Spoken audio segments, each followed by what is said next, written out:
জাহান্নামের আগুনে জ্বলতে জ্বলতে যখন চামড়াগুলো গোশতগুলো ঝলসে যাবে, রব্বুল আলামিন নতুন করে চামড়ার গোশত গায়ের মধ্যে ফিট করে দিবে। ওই চামড়া গোশত আবার ঝলসাবে, আবার ফিট। আযাবটার মজা যেন ভালো করে টের পায়। একের পর এক শাস্তি শুরু এবার জাহান্নামে। যারা দুনিয়াতে আত্মহত্যা করছে, ছুরি মারছে, ও খালি ছুরিই মারবে। বিষ খাইছে, খালি বিষ খাবে।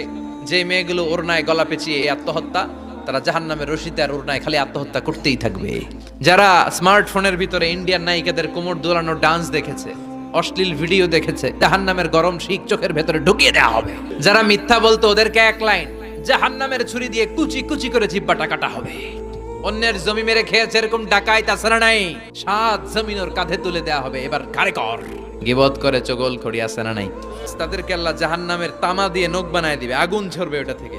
নিজেরা নিজের গালের গোশত আর বুকের গোশত টেনে কুড়ে কুড়ে খাবে। ওদের ব্যথার চিৎকারে পুরো জাহান্নামটা থারথার করে কাঁপে। যারা যাকাত দেয় নাই,